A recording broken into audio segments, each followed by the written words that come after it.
15, 20, 25, 30, 35, 40, 45, 50, 45. There goes Davis. Oh my God! Davis is going to run it all the way back. Auburn's going to win the foot. Welcome back to another episode of Bubba and the Old Man. The Old Man is not in this video. He is sick, so pray or something. But today we're going to be talking about if new Auburn transfer quarterback TJ Finley can take the starting job from Bo Nix.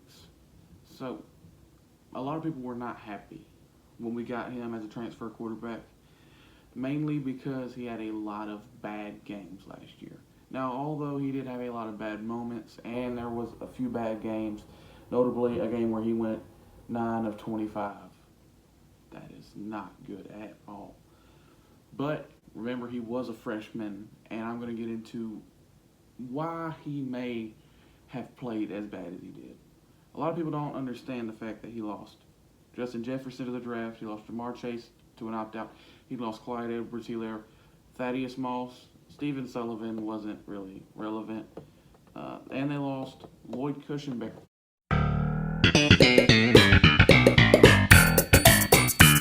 So, my ring light just broke, so that's festive.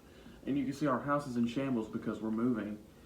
So everything just seems to be falling apart right now. But I'm going to pick up where I left off. Obviously, TJ Finley lost a lot of power on that offense.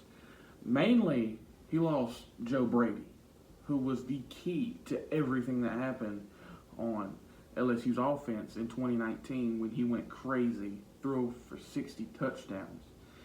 And not only did he lose Joe Brady, he lost his top 2 receivers. He lost Jefferson and Jamar Chase.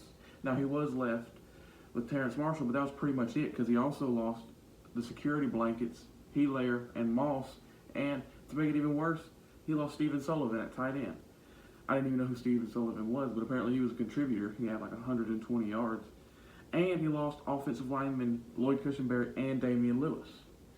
So he was they completely destroyed the offense. This was obviously going into this year. We knew LSU wasn't going to be good. And he was just thrust into the position in the South Carolina game because I think Brennan got hurt. So it was a bad situation, yet he still had a very good game against South Carolina where he threw for like 17 to 21 for like 200 yards and 2 touchdowns and a pick. Let's go about some notable things. He's 6'6", 240. And although he didn't particularly play well, he never panicked the way that Bo Nix does. Bo Nix completely panics when the pocket breaks down. And even before the pocket breaks down, we see him escape when it's unneeded. And one of the main things I think TJ Finley brings, if nothing else, it's competition. So if Demetrius Davis is not ready, this guy already has 5 games of SEC experience. He played all 5 games in the SEC because it was kind of like a bubble season like the NBA was. And obviously, he's a fierce competitor. You can't not be a fierce competitor and start 5 games in the SEC. So Bo, obviously, having last year and the year before, knowing he was not going to lose his job regardless of how he played, obviously hurt our team. So he's going to come in, he's going to push Bo, although he's getting a late start, which is the main reason I think he will not start game 1. But Bo needs to know this guy could come in at any moment if Bo starts playing terribly, panicking, rolling out of the pocket early, missing reads consistently. We now have this guy who midway through the season can just beat him out. And especially if Bo starts playing like total garbage, he can come in and just take the job mid-game. And I think he can lead us down the field. He's a smart player. He did make some dumb decisions. And he's so ridiculously talented. Now let's get to how he did in competition during the season. His best game, I think, came down to South Carolina and Arkansas. But I had to go with Arkansas because the attempts, completions were both there. And he didn't throw an interception. I was watching some of this game, and he was making throws everywhere. He can throw it short, mid, and deep with some levels of accuracy.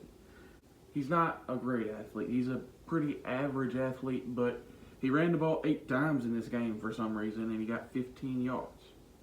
Now let's completely shift to his worst game. This one, I think, is pretty obviously Texas A&M. I could have went with the Auburn game because of just some of the decisions I saw he made. He got bailed out a couple times before he eventually got pulled.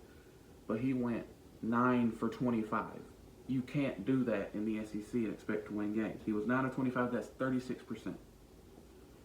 For 118 yards, 25 attempts, 118 yards. That is below 6 yards per completion, or no, below 6 yards per attempt, and had no touchdowns, 2 interceptions, and he had 2 attempts for 9 yards. This was terrible.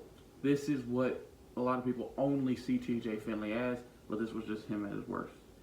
Now going all in all last season, he was 80 for 140. That's 57%. Not good. For 941 yards, 5 touchdowns, 5 interceptions. He also played 5 games. Obviously, touchdown to interception ratio, terrible. Completion percentage, terrible. So that's when you have to go and watch the film, and you have to pick apart. You have to be like, oh, he lost, what is this? 1, 2, 3, 4 major weapons on offense. 2 starting offensive linemen. And he lost starting middle linebacker defense, starting edge rusher.